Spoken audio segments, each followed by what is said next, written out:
Bad news for Real Madrid. Their goalkeeper, Thibaut Courtois, has suffered an ACL injury and is likely to miss the majority, if not the whole, of the season. He's going to undergo surgery in the coming days. This is not good news at all for Real Madrid. I'll get to that point with you, Luis Garcia, as we welcome back Xhaka. Brush them down, Xhaka. Brush them down. You're needed. You're needed in Madrid. Luis, this is not good news for Madrid. It's probably the worst news of the whole preseason. It's true that with Real Madrid trying to sign more players, trying to make this team stronger, with the sign of Jude Bellingham, that it was a massive and important character to get inside the Real Madrid team. Just before the first game of the season, here we'll have the game on Saturday against Athletic Bilbao, very tough game. Just the injury of one of the most important players, I have to tell you, for the past 7-8 years. He's been key in so many important moments of the Champions League, of La Liga, saving so many points. And definitely a massive blow, because now what they're going to do, they're going to sign a new player, they're going to keep Lunin, something that is probably not the best idea, knowing that it's going to be a very long season. So a massive, massive blow for Real Madrid. They will have to wait and see where are the options that they have to sign another keeper.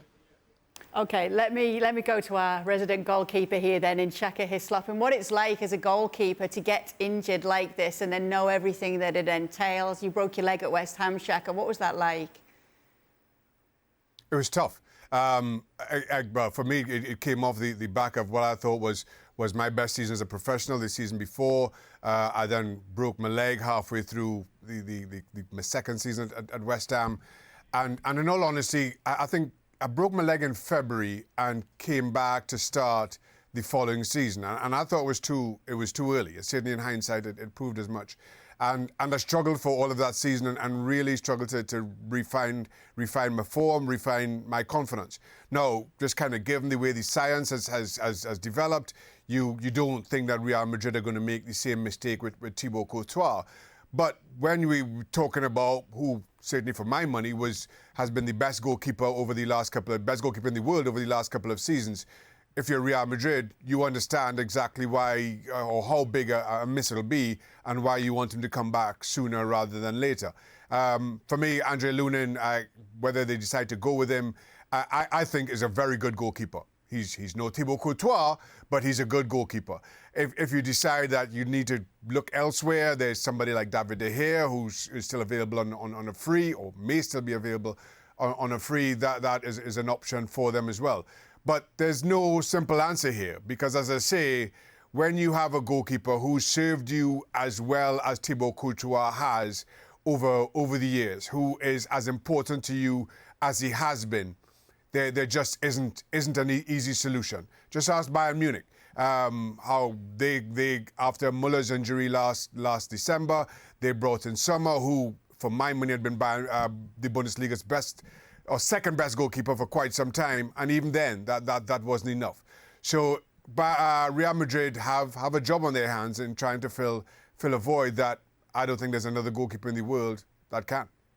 So let's talk about the replacements that have been talked about then, Jules. Kepa being one of them, David De Gea obviously as well, and Yassine Bono too.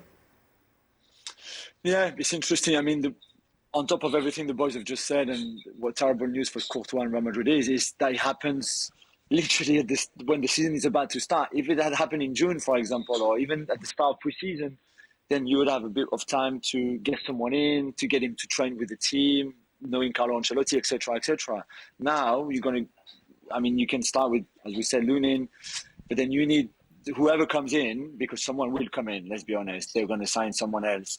He will have to go straight in, not knowing the environment, the context, the situation, the tactics, anything.